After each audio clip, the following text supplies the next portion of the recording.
Saatnya meraih mimpimu, arahkan pandangan ke depan, Tuhan kan menuntunmu. Sadarilah masa berganti, tantangan kan kita hadapi, bergandeng tangan untuk negeri, era kita menanti berseri. Kita pelajar Pancasila, kita bernafas dalam sila-silanya. Kita pelajar Pancasila, ayo kita jaga untuk Indonesia.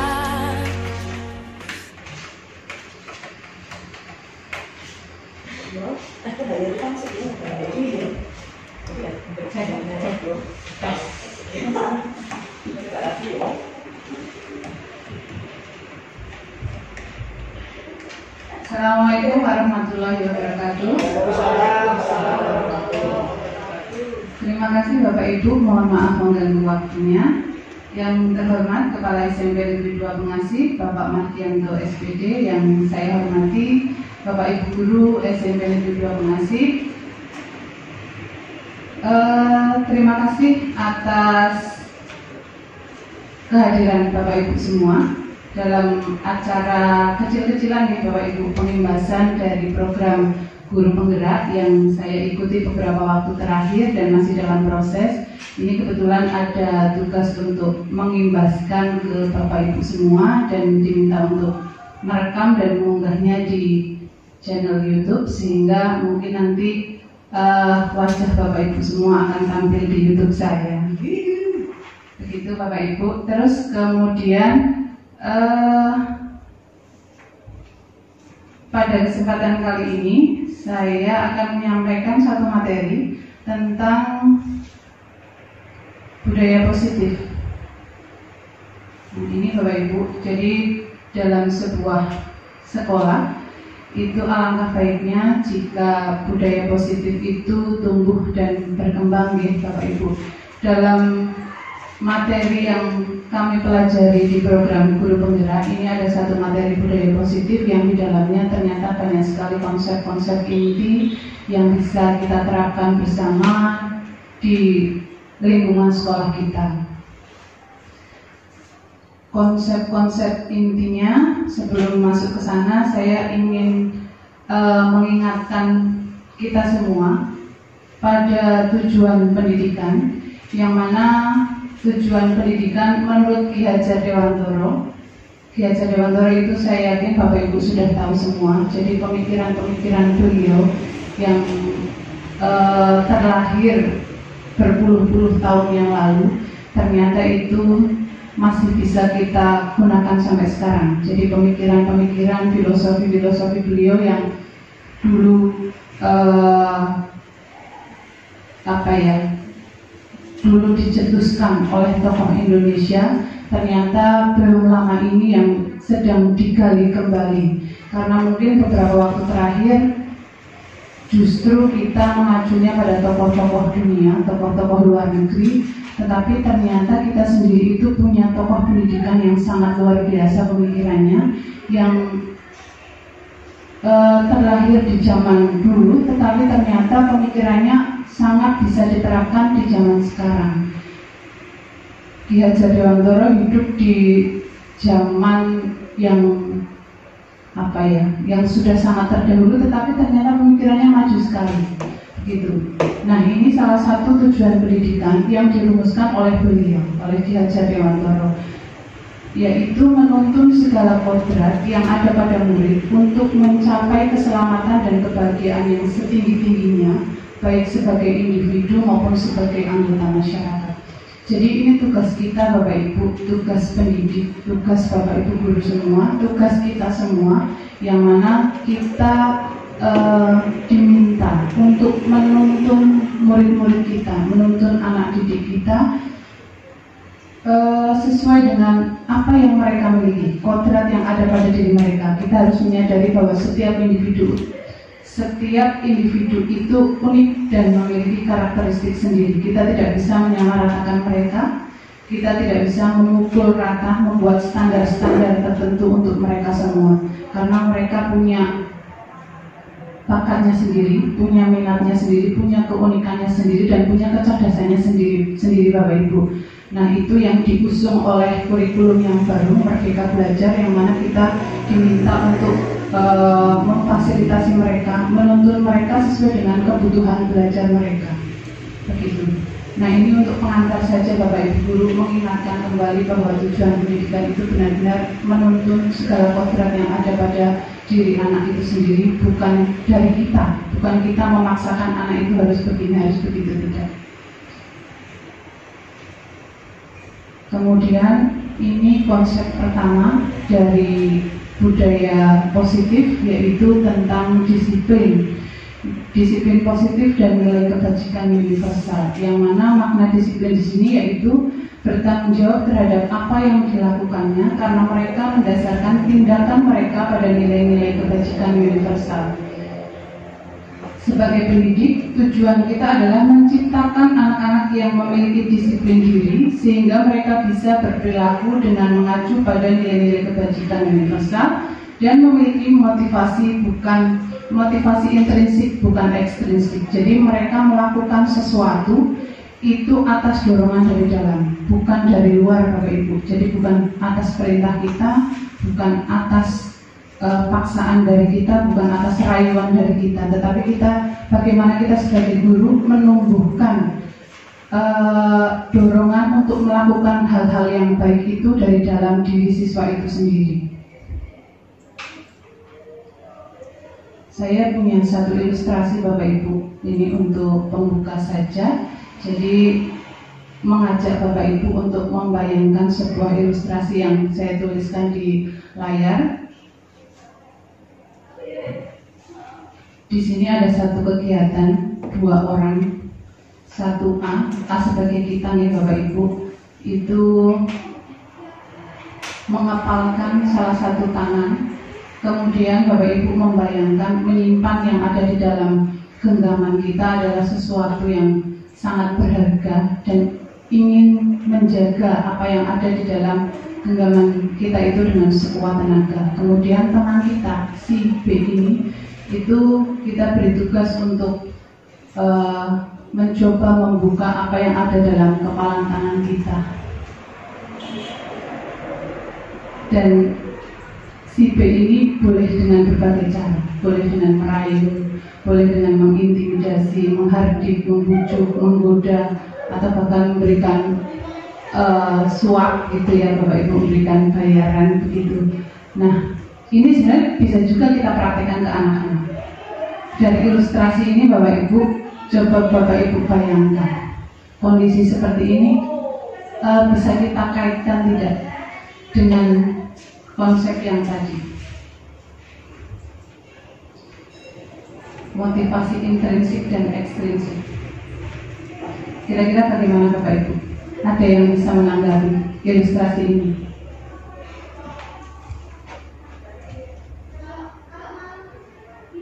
Ada Bapak Ibu?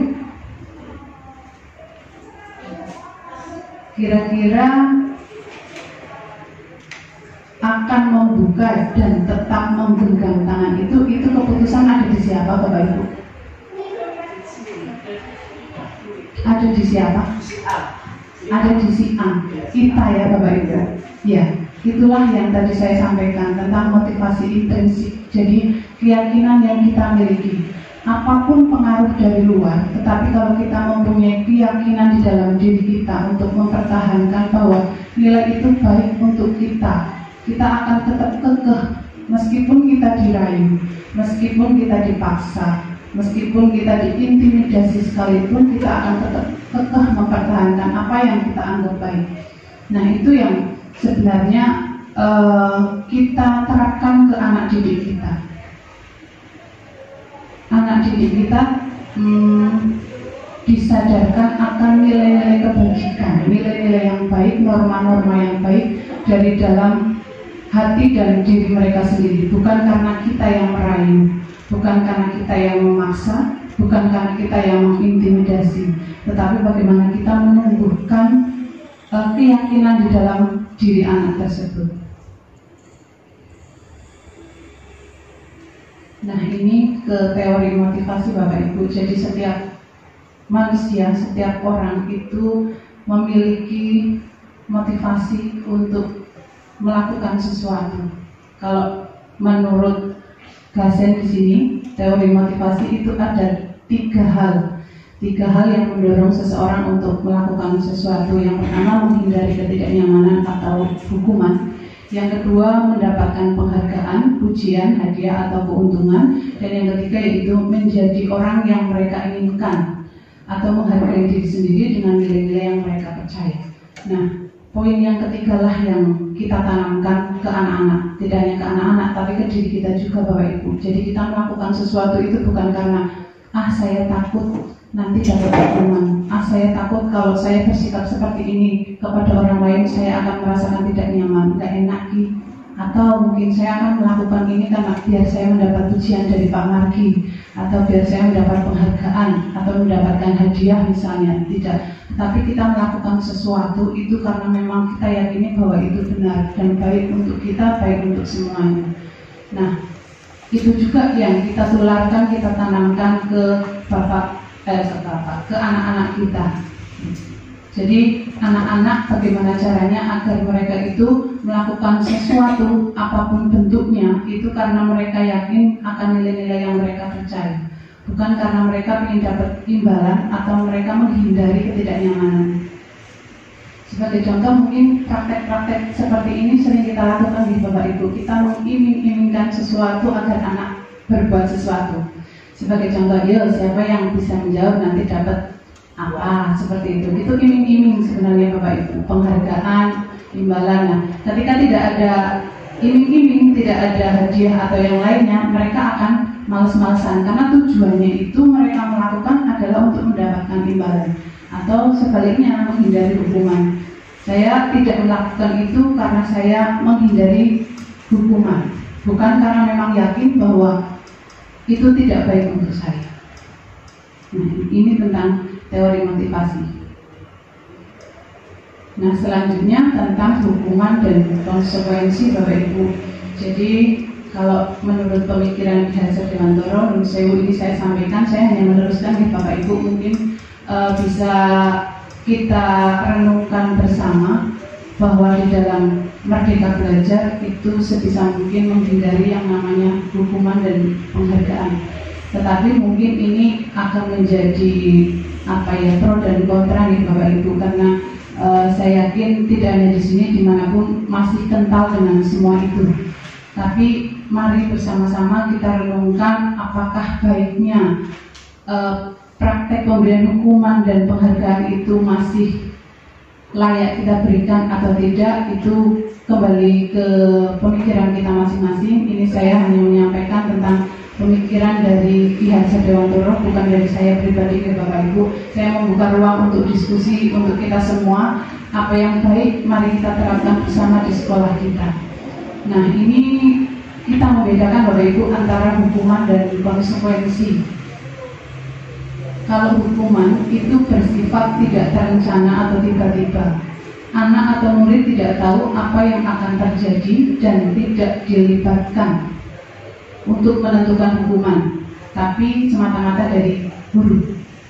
Hukuman bersifat satu arah dari pihak guru yang memberikan, dan murid hanya menerima suatu hukuman tanpa melalui suatu kesepakatan atau pengarahan dari pihak guru, baik sebelum maupun sesudahnya. Hukuman diberikan bisa berupa fisik ataupun psikis.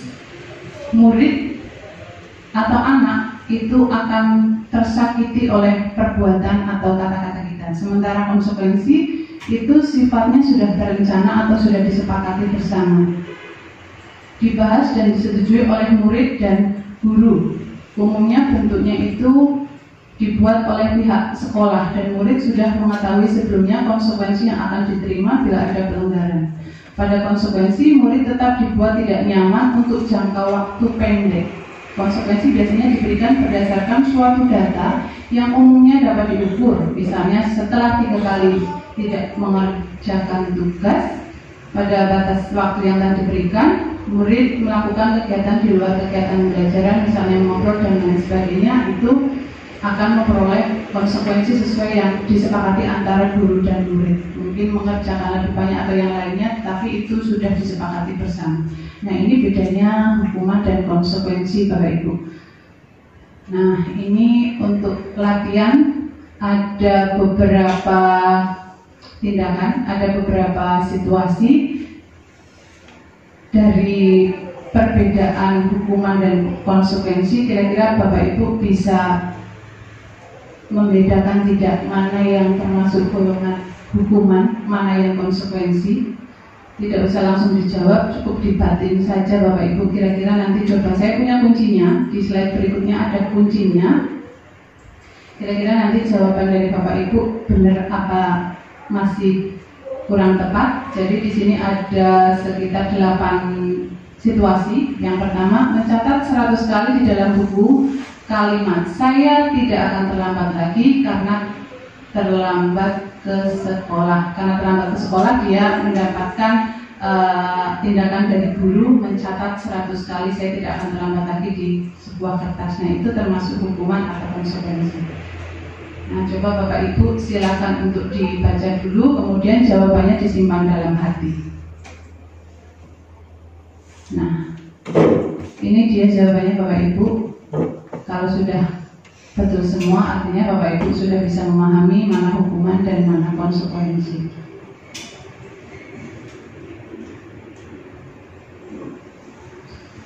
Selanjutnya, konsep inti tentang budaya disiplin yang selanjutnya yaitu keyakinan kelas. Nah, ini mungkin tadi yang sudah disampaikan secara rinci oleh Bu Sumi di sini tentang keyakinan kelas, yang mana Bu Sumi juga sudah sampai pada aksi nyata menerapkan tentang bagaimana keyakinan kelas itu dibentuk dan dilaksanakan. Kemudian mungkin setiap berapa bulan sekali diperbarui, Bu Sumi, itu tentang keyakinan kelas. Jadi sesuatu yang diinginkan bersama, diimpikan bersama dalam sebuah kelas ketika pembelajaran, hubungan antar anak dengan anak, hubungan antar anak dengan guru dalam pembelajaran itu seperti apa, situasi dan kondisi kelas impian yang seperti apa, itu dituangkan bersama menjadi keyakinan kelas yang akan dilaksanakan bersama di dalam kelas itu.